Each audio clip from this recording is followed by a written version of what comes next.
Semuanya dalam kesadaran kita.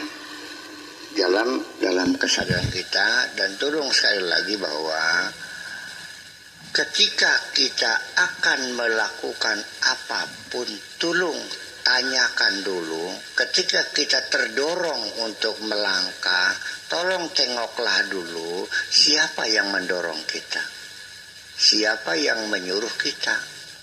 Anda bisa cerdas kok. Ada seorang pengemis datang minta uang.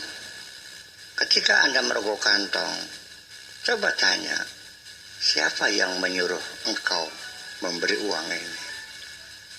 Ya, apakah karena kebetulan sedang banyak tamu sehingga Anda ingin menampilkan kedermawanan Anda? Seorang pengemis dikasih uang 10.000. Atau juga karena seorang pengemis itu kromot, gitu, belekan, kopokan, dirubung laler, barang lagi mangan, gagian cek wite supaya gagian lunga. Iya kan? Ataukah rasa iba dan kasihan kamu melihat penderitaan orang lain? Iya dong. Yang sebab kalau tidak demikian, maka apapun yang kamu lakukan dalam bermasyarakat, membangun madrasah, membangun masjid, itu kadang-kadang sama sekali tidak berpikir tentang efektivitas dan efisiensi. Yang di masyarakat itu sebetulnya belum dibutuhkan masjid sebetulnya. Yang masjidnya dekat sih. Ngapain bikin masjid lagi? Nah, kan yuk sekarang dibeli kok. Pengen jadi imam barangnya. Atau gara-gara sampai dipecat dari ketua DKM. Karena ingin membuktikan dirinya bahwa aku juga sanggup bikin masjid sendirian. Sakit hatinya kayak apa dipecat dari ketua DKM. Jadi beginilah ujung-ujungnya mah. Logika sanjungan. Ya. Logika sanjungan itu sendiri juga memang hampir-hampir semua apapun kebaikan yang kamu lakukan itu selalu diliputi rasa ingin disanjung. Dan memang secara pendidikan kita melihat lebih efektif anak itu disanjung daripada dicaci maki. Iya kan begitu. Dia akan terdorong. Lalu bakal caci mah ya kudu disenok-senok ikut ya. Nah, oh gitu, anak apa paling hebat itu, pinter. Itu lebih termotivasi anak itu untuk meningkatkan prestasinya daripada dikoplok-koplok tuh. Iya. Ya memang seperti begitu. Apa dengan orang tua tidak pengen disanjung sama. Ya kenapa? Karena kita dibiasakan dengan pendidikan sanjung itu. Kalau kita disanjung, kita semakin bersemangat untuk bekerja. Iya kan begitu. Begitu di alam Anda itu orang yang dermawan, Anda nyumbang lagi kok. Begitu langkasin keprok, mungkas kan. Sekali-kali yang keproknya keprok permuka pisan. Prok. Sedak 10 juta dari pramuka. Wis gak ada mana-mana. Iya karena itu. Jadi memang sesungguhnya nafsumu itu menjelinap di dalam dirimu sendiri.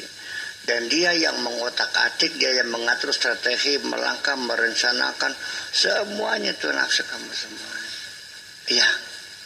Ya percaya silakan, nggak udah silakan.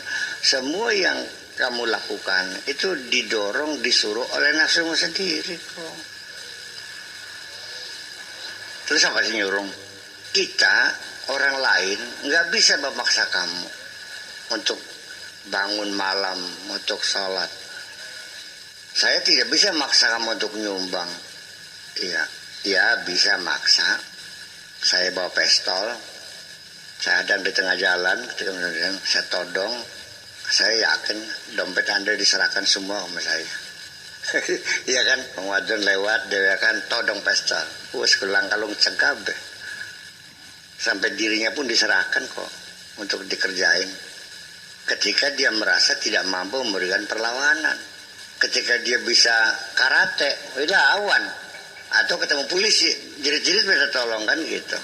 Jadi artinya kita sendiri ketika kita mengerti tentang diri seseorang, perasaan orang, hati orang, keinginan orang, malah justru itu kita lebih menguasai daripada dengan senjata.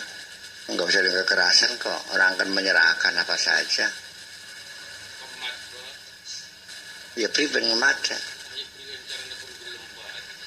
Ya ngemat tuh begitu, jadi pendekatan ya, sehingga orang salah satu yang mendorong supaya orang lain itu mau berbuat untuk kita, ini metodenya, ini satu ilmu komunikasi, supaya orang itu mau membantu kita, supaya orang itu mau mengerjakan sesuatu yang kita inginkan. Tolong jangan katakan bahwa itu adalah keinginan kita. Dikondisikan supaya orang tersebut nafsunya terdorong bahwa itu adalah keinginan dia. Paham kan ya? Yon? Ya iya. Iya, bahwa apa yang kamu lakukan itu adalah untuk diri kamu sendiri. Makanya seorang yang pintar pandai berkomunikasi itu, dia tidak perlu harus menyampaikan ide-ide, usulan-usulan, pikiran-pikirannya ingin diterima oleh orang lain. Itu belum canggih. Tetapi bagaimana kita menggiring orang lain supaya berpikiran seperti itu. Sehingga orang itu tidak merasa ada yang menyuruh, tapi adalah didorong oleh dirinya sendiri. Itulah makanya kita bagaimana ngakalin nafsu itu seperti itu. Enak, mungkin lebih gampang. Iya. Makanya jadi dunia ada dalam genggaman tanganmu ketika kamu bisa memainkan hal semacam itu. Bagaimanapun juga ya, jangan sekali-kali memaksa orang dengan pendapatmu, karena orang juga punya pendapat sendiri. Ya, kalau ada orang berpendapat berbeda dan kita ingin menggeser pendapatnya supaya berubah ikut pendapat kita, ini banyak orang yang goblok. Pendapat itu langsung disalahkan serta merta. Ya beli bener makanan mah, yakin begitu goblok ya. Iya banyak ya betul. Hal terjadi perdebatan keras, artinya sampai gebrak-gebrakan meja. Ya, itu kan gobloknya orang aja tidak pandai. Disalah makanan sih gampang. Mana ada orang yang mau disalahkan. Paling tidak coba kita dengarkan dulu. Ini kan satu penyakit. Ini penyakitnya begini. Saya nanya nih Pak Kewu, ketika ada orang berargumentasi di hadapan Anda, apakah Anda itu mendengarkan dengan baik argumentasi orang itu, ataukah ketika orang sedang menyampaikan argumentasi, Anda berpikir sendiri mempersiapkan bantahan orang tadi? Saya nanya dah. Ketika ada orang berargumentasi di depan Anda, apakah Anda jujur mendengarkan argumentasi itu? Ataukah Anda tidak mendengarkan, tapi Anda berpikir sendiri untuk membantah orang itu? Itu persoalan. Makanya, Bung, diskusi itu baru terjadi. Yang namanya orang ngobrol tuh, ya tulung gentenan. Singkin ngomong, ya singkin yang orang mau kena. Baka kita ngomong, sila yang ngomong kena. Baka sila ngomong, kita ngomong kena. Unar yang ngobrol. Baka masing-masing ngobrol, ya unar yang tukarna.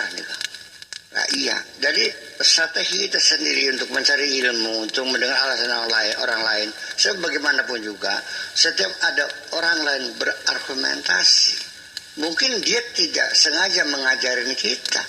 Tetapi ketika kita mendengarkan baik-baik, dan kita banyak mendapatkan mutiara dari orang lain kok. Paham bikin itu? Kini sebab si anggur goblok beli pinter-pinter begitu barangnya mah. Iya, jadi sudah ada a priori dari awal bahwa pendapat lawan ini pasti salah dan Anda mempersiapkannya. Jadi artinya seringkali kita berdebat itu bukan mencari kebenaran tetapi ingin menjatuhkan lawan, itu sudah salah semuanya. Iya tak boleh. Lah iya kenapa sih?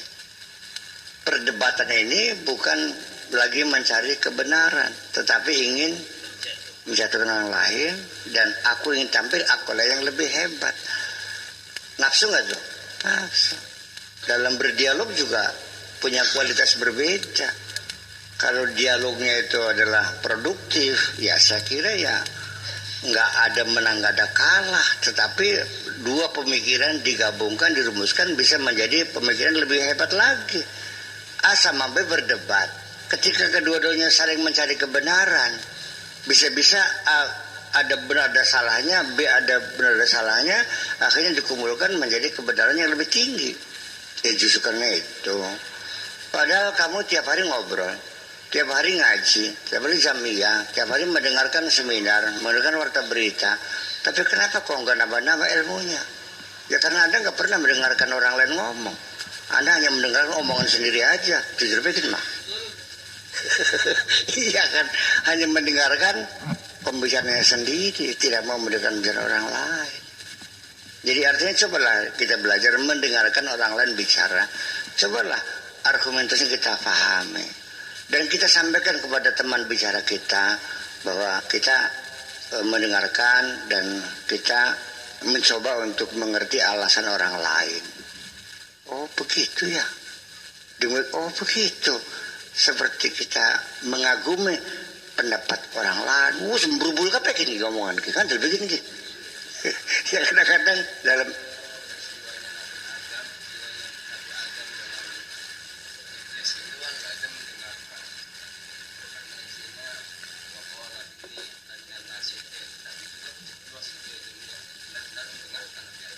ya makanya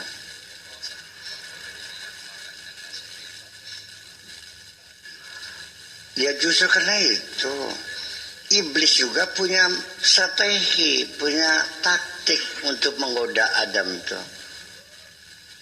Bahwa saya ini saking sayangnya sama kamu sebenarnya mah. Minan nasihin artinya ya saya ini karena sayang sama kamu, saya menasihatin kamu untuk kebaikan kamu. Hal adulluka ala sajaratul khuldi allati la yubla. Artinya bahwa saya ingin kamu abadi, kamu supaya senang terus, bahagia terus, pengen beli ya. Jadi memang setan juga menggoda kita datang bukan sebagai musuh, datang sebagai teman dong. Ya iya. Nah makanya ketika kita berdakwah juga jangan datang sebagai musuh, datang sebagai teman dong. Lu datang sok menggurui orang. Masih benar juga seolah-olah kita ingin belajar, ya kan? Berikan kesempatan orang lain itu menggurui kita. Kita nggak usah marah ketika ada orang bersikap menggurui kita. Kita dengerin aja tuh. Dan jangan sekali-kali kita menyalahkan orang secara spontan. Kalau mau menyalahkan orang ya saya kira dengan kata-kata yang lebih halus, ya kan begitu.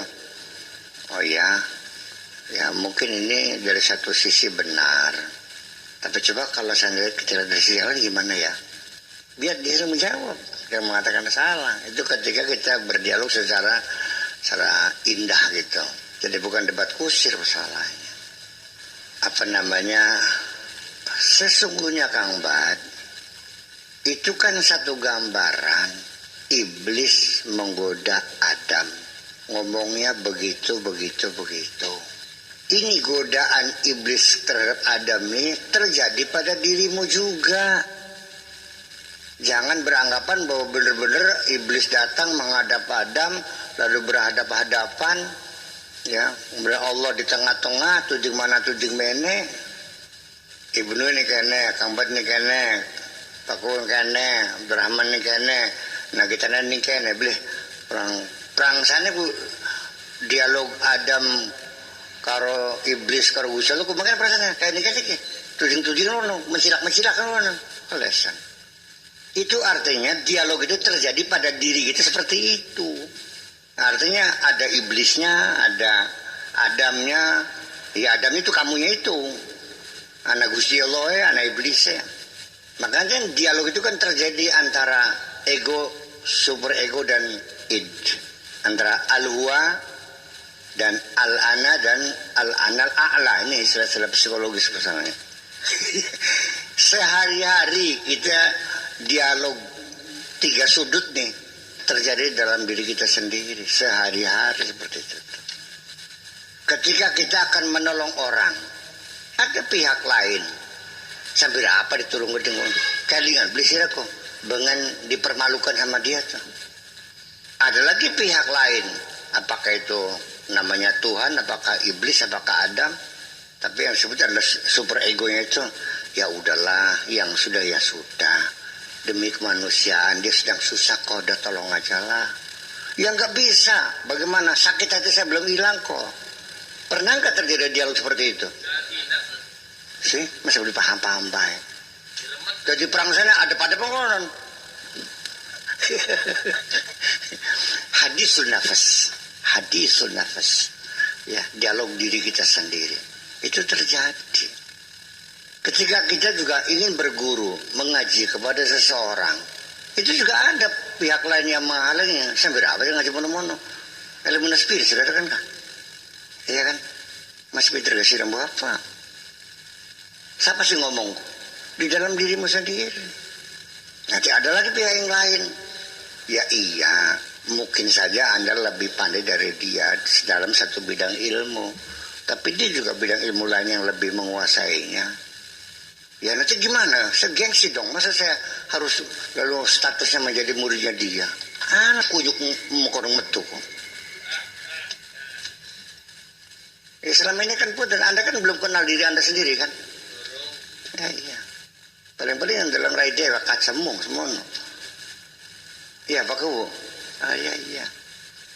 Nah jadi artinya Mbak bahwa iblis yang berbicara kepada kita itu sendiri juga artinya memperlihatkan keberpihakannya kepada kita. Kalian bisa dilarangkan. Waduh. Masa garap ditulung? Ya sekali-kali biar dia merasakan dah siapa kamu kan. Gitu.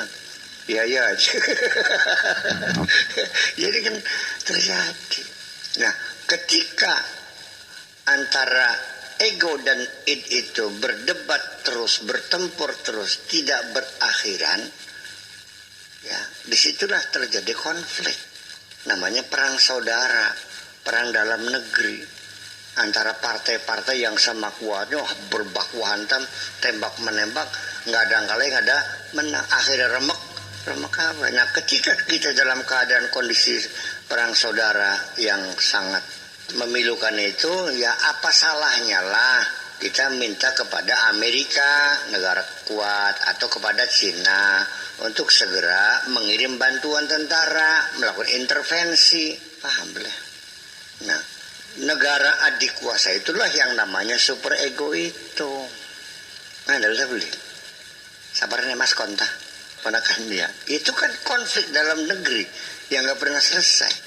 Baru pertama sekali setelah itu sekarang nggak datang lagi. Ya kenapa dia nggak segera minta ada pihak luar yang melakukan intervensi? Saya sudah menyatakan kesediaannya, sih sering main. Lah ya masalah. Ya kali gane kabeli ngadep. Saking durung waya Gusti maringi waras barangnya mah. Iya kan? Anda pernah gak mengadakan mengalami stres, tidak berujung pangkal, tidak bisa mengambil keputusan, maju mundur, sampai akhirnya tegang sembahyang gak, takbir pintu lu beli perangkat-perangkat kan? Ya, jadi pernah beli takbir pintu. Iya, banyak butuh sebak entok dong perangkat baik kan enggak? Selik. Nah itu kan bisa berperilaku. Lah iya sama dalam kehidupan sehari-hari juga tidak bisa mengambil keputusan. Semuanya bimbang, ragu-ragu. Itulah. Jadi artinya bahwa sekarang saya nanya Mbak, ini Al-Quran sama. Al-Quran yang saya baca sama dengan Al-Quran yang dibaca Kang Bad kan sama. Iya kan sama kan? Nah tetapi apa kesan saya dan apa kesan Kang Bad itu yang berbeda. Apakah betul Kang Bad ketika Nabi Musa bilang Rabbi arini anzur ilaika, ya Allah no lancak beriben, kata Gusti Allah fadru ila jabali, kan gitu, lihat kepada ini istaqarra makanahu fasawfa tarani falamma tajalla rabbu lil jabali dakka wa kharra Musa saiqa wa qala wa tubtu wa ana minal muslimin. Sehingga Allah bertajalli kepada gunung meledak, Musa tersungkur, tobat Gusti beli maning-maning, tubtu tobat beli maning-maning, wis ngantel bagi tamak. Apakah dialog itu secara fisik seperti ini? Tidak bisa ngomong kurung anak bahasa orang. Ya kita jangan beranggapan bahwa Allah bicara dengan suara dan huruf dong. Seperti mana? Cara beda satu wala harfin. Ya iya, itu sengaja begini. Karena sistem dialog teatris itu lebih mudah dicerna, lebih mudah dipahami, ya kan? Dan juga punya kesan yang mendalam, melekat sekali ketika dalam bentuk dialog teatris itu. Iya, jadi anak melihat sandiwara cerita tentang Umar bin Khattab, sandiwaraan ke, karo maca buku, 3 bulan berperagat, apal gak beli, tapi begitu mendengar sandiwaranya, semalam saja ngobrolkan saya bersuka dan lega. Kenapa? Ya seperti itulah makanya. Ya, sesungguhnya itu semuanya adalah kembali kepada diri kita sendiri. Kita juga sama ingin membuktikan apa betul Allah itu menjamin rezekiku. Terjadi dialog dalam diri saya juga. Dan saya buktikan, saya berangkat ke hutan, diantar oleh Pak Kurdi. Ya, Pak Kurdi itu pegawai Depag, bagian kepegawaian ya, apa namanya tuh, personalia, berangkat diantar oleh dua hujan-hujan, nggak beras, nggak uang, saya kasihkan semua dah, saya masuk hutan aja, bawa pancing, oleh mancingnya mangan beliau. 6 bulan lamanya ternyata saya makan kok. Apakah saya belum dianggap punya bukti yang nyata bahwa Allah ngasih makan kita kan? Iya dong. Iya tak boleh. Ya iya, tapi apakah orang percaya kepada Allah? Ya nggak jelas. Iya. Ya satu ketika saya meninggalkan anak istri. Dah, itu gimana saya makannya? Sudah saya titipkan. Dikiranya titipkan ke Pak Munawir Sagali, Menteri Agama, ke Ruholis Majid ya, ke Gus Dur tanya. Ketika tanya dititipkan kepada siapa? Sama Allah. Ya ngerti. Iya Gus Dur. Yang ngantar beringan, aku dipimpin. Artinya baca Gus Dur kan kayak warakadar orang berarti kan.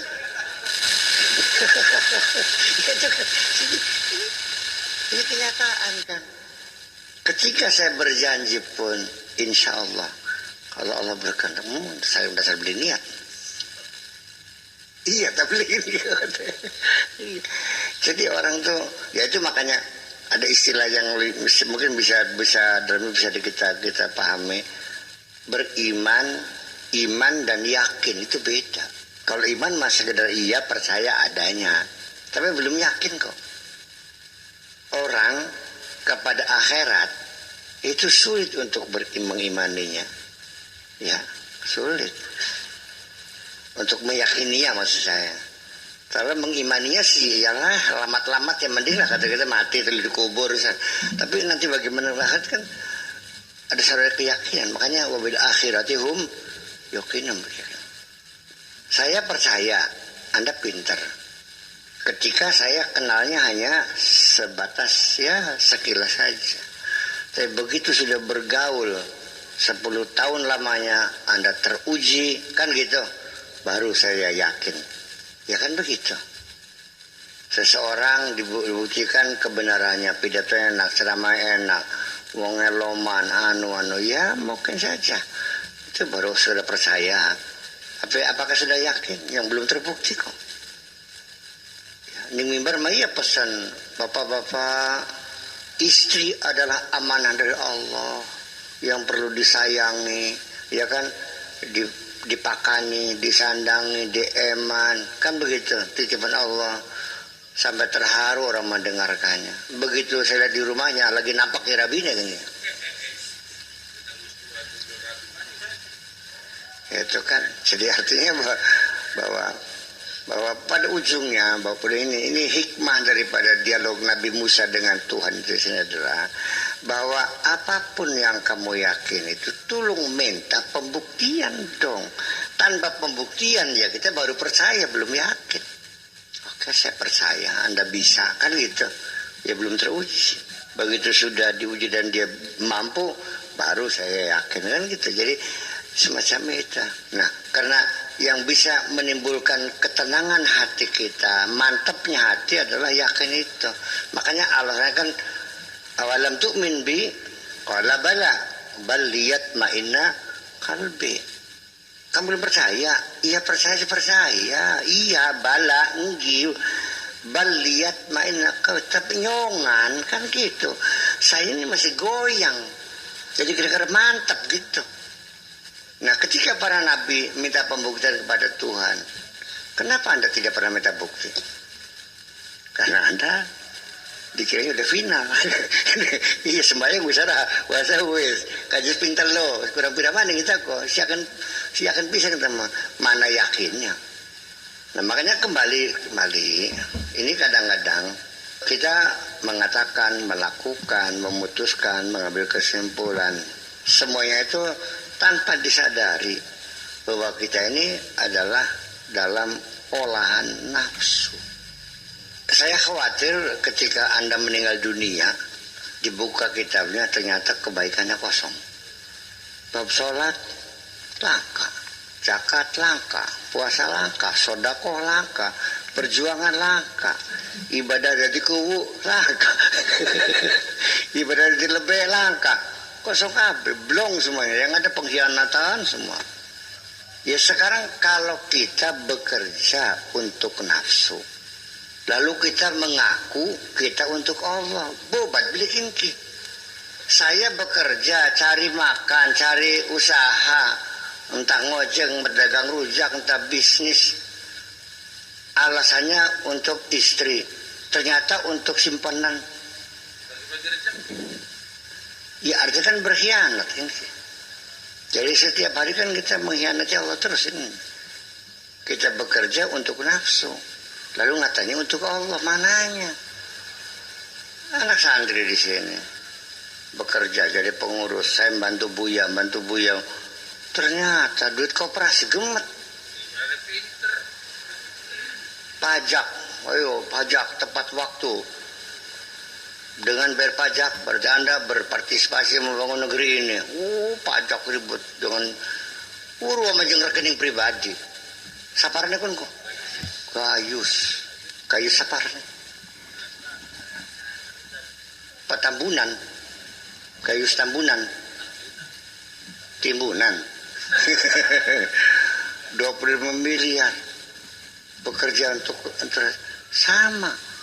Politisi juga sama, demi rakyat, entut barang emang. Untuk dirinya sendiri sih. Pengkhianat bukan. Masa kita melakukan hal itu kepada Allah? Sinten sirama.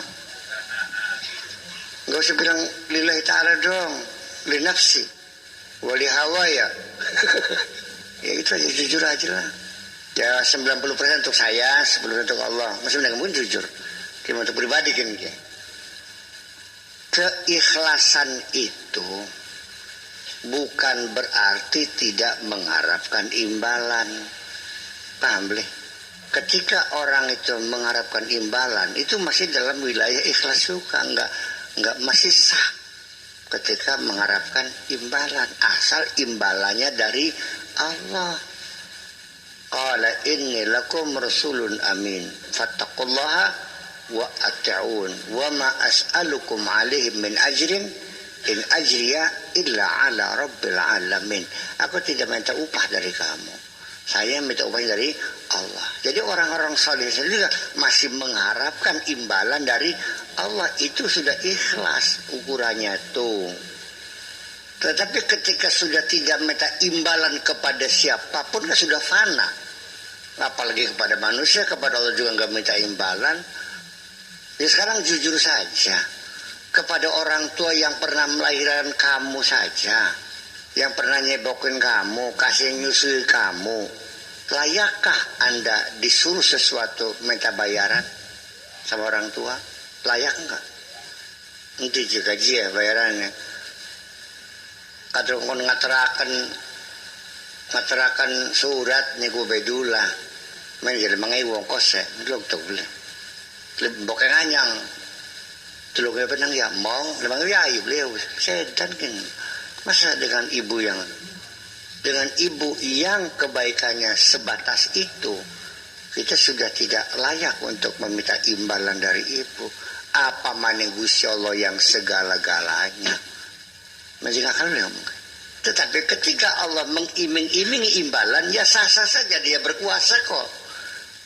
Ya, tapi saya yakin Allah itu maha mengerti tentang manusia, paham jiwa manusia, atau dia yang mencipta manusia kan. Jadi manusia setidaknya kan ada motivator, ada pendorong. Iya, makanya ketika ada orang bercita-cita masuk surga, ya sah-sah saja.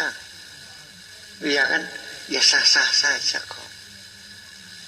Nah, ini kan yang jadi persoalan kan dalam realita ketika masa perjuangan kemerdekaan, merebut kemerdekaan Republik Indonesia dari penjajahan Belanda. Mereka pejuang-pejuang itu tidak berpikir akan mendapat jabatan pangkat jenderal jadi menteri, enggak kok.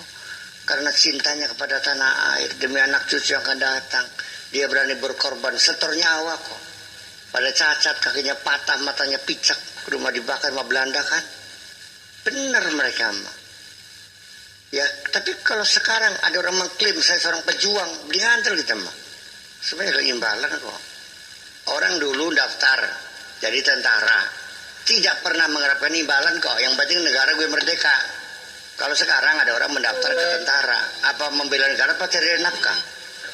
Ya iya bayar sih. Ya berarti kan bukan urusan membela negara, bukan mencari penghidupan supaya dapat gaji kan. Ya ini kan jujur, ini realita kok.